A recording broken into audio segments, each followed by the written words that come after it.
Warning, the math in this video is so complex that 99.9% of the population is unable to understand. Continue on if you truly believe you have 200 IQ.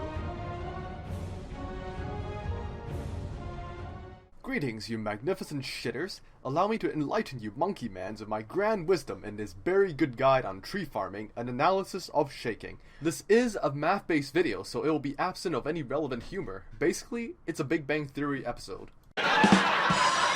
Anyways, please do bring out a piece of paper to take notes, because I know most of you are too poor to afford a second monitor. Considering this video will likely be longer than my usual videos, I'll give you guys a quick table of contents with timestamps in case you want to skip pivotal information like you skip cutscenes in video games.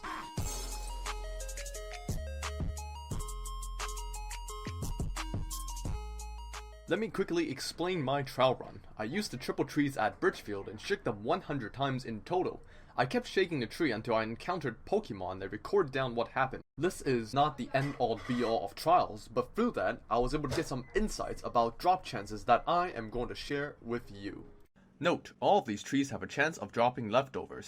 Before y'all vomit from your pores from the idea of having to math, let me tell you the importance of this analysis. The point of this video is to answer the question, is it better to risk another shake when the tree begins wobbling fast? Watching this will cause a life-changing revelation and will lead to true happiness. I get you're supposed to put the answer at the end of the video to encourage longer watch times, but fuck fluff. The answer is yes. Now here's why. Let us start off with total berry drops. This is the number of berries I would have gotten if I didn't get a squirrel. The numbers here does not represent how many berries you will get in a normal farming run, because you wouldn't be able to get the ideal amount every time anyway. Your true berry yield will be below this number nearly 100% of the time. In my own trials, I will continue shaking until I'm mercilessly gangbanged by sentient fruit or Chippendale's fucking crackhead cousin. In this graph, we see a bell curve with 5, 6 as the bracket values. Before I continue, however, let me explain how I graph these. Using Excel spreadsheets for me is like speaking Braille, so I had to improvise my x-axis. The first number is irrelevant. The actual value of what the bar is representing is by the second number, meaning the highest bar / value here will be 6, as in 6 berries until failure. This will be true for all my graphs I will be showing. Now, if we look at the math through 100 trials, including the times where the Pokemon took all of my berries, then we get an average of 7.35 berries per tree. Not too bad, but not too good either, especially since I managed to get 16 berries from a single tree. Conclusion for this portion, 4, 6, and 9 are the most common number of berries you will get if you manage to maximize the berry yield.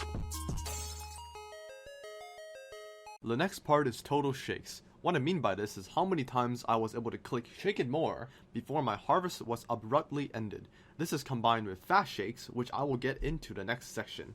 If you've had abysmal luck like me, you might get squirreled on the second shake. However, on very rare occurrences, I managed to get 9 whole shakes before that happened. Of course, according to this graph, you should expect 3 shakes and 5 shakes to be the most common.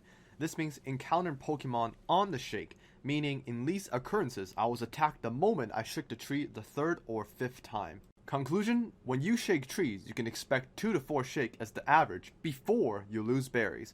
Also, if you haven't seen a shaking technique video, please do so here. In case you want to know, 2 to 4 shakes translate to 2 to 12 berries because you can get 1 to 3 berries per shake. Alright, next up we have, holy shit, fuck this table, I cannot see the bottom right corner of the screen. Hold on for a second.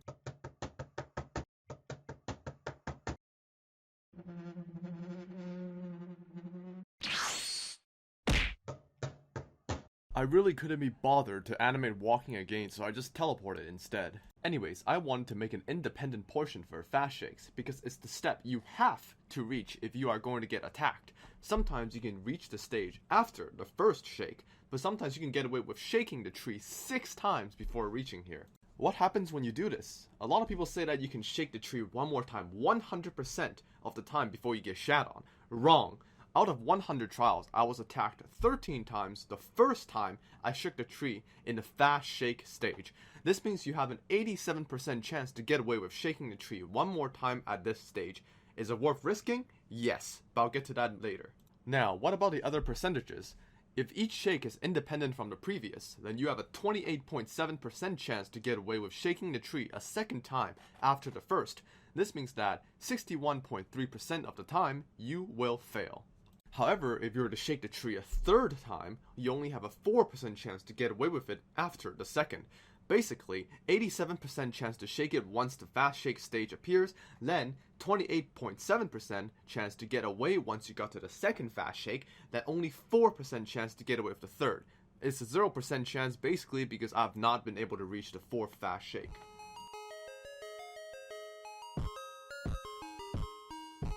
Based on my trials, this part is the chance of you getting to the fast shake stage from slow shaking. So basically, you have a 25% chance to go to fast shake after the first, 38.6% to get on the second, 36.9% to get on the third, 51.7% chance to get on the fourth, 85.7% chance to get on the fifth, and 100% chance to get on the sixth. As I expected, the more shakes you get, the higher the chance of getting to the fast shake stage. Now, notice the asterisk beside the 100%. I have only gotten to the sixth shake once, and immediately after, I got to the fast shake. Of course, to get a more accurate result, I will probably have to shake more than a couple thousand trees. Ain't nobody got time for that! Exactly. Of course, while doing that would give you more accurate data, it doesn't really help in answering the initial question.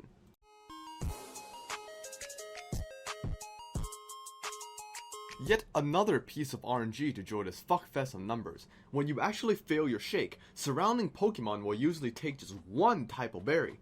So, if you had one tomato berry out of 15, and the Pokemon takes the tomato berry, yep, you will keep all 14 berries that are left. However, if you had 10 Kelpie berries and one tomato berry, and the Pokemon takes the Kelpie, yep, you leave with just one.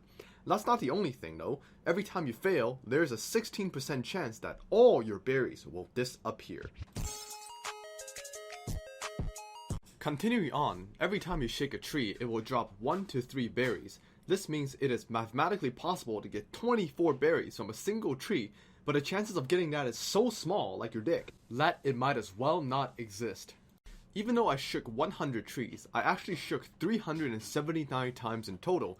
This graph shows the results of 251 of those shakes, because for some dumb reason Excel decides to be really fucking stupid and refuses to put the other 128 shakes in. Anyways, there is a 39% chance, roughly, you will get 1 berry, a 35% chance to get 2 berries, and a 26% chance to get 3, all in one shake. Now, what about leftovers? Every time you shake a tree that can drop leftovers, there is a small chance.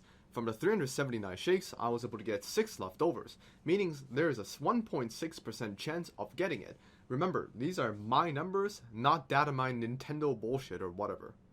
For the most part, the probability of getting each number of berry doesn't really differ much from each other. Only the 3 berry drop seems to be noticeably lower than the other 2. First of all, yes, it is worth risking. Based on the individual berry section, you will get an average of 1.87 berries per shake, meaning if you were to shake 100 trees, you will get an average of 162.69 berries more than not risking it at all from the 87% chance of success. That number was taken from 87 times 1.87, as 87 is the number of successful shakes from the fast shake stage, and a 1.87 is the average. However, let's take a look from the 13 times you do fail. There's only a 16% chance of losing all your berries, and the other times you can lose anywhere from 1 to 10 berries, possibly more. However, even if there was a 100% chance of losing all of your berries, you will only lose 95.5 berries from the 13 trees, using the average of 7.35 berries per tree. This is also a high estimate, so the actual number you will lose will be far less. Meaning, out of 100 trees, you can confidently walk away with at least 67.19 more berries from risking at least one shake than not risking it at all. That number is from 162.69, which is the average berries for not risking it, minus 95.5, which is the berries you will lose from 13 trees using the average. This is pure quantity, of course. If you can't be bothered to run away those 13 times you fail, then just not risk it at all so you don't have to waste time fighting Pokemon. That's it for the video. First of many analysis videos on varying subjects. Subscribe for a chance to win AIDS and like for pancreatic cancer. See ya, you inbreds.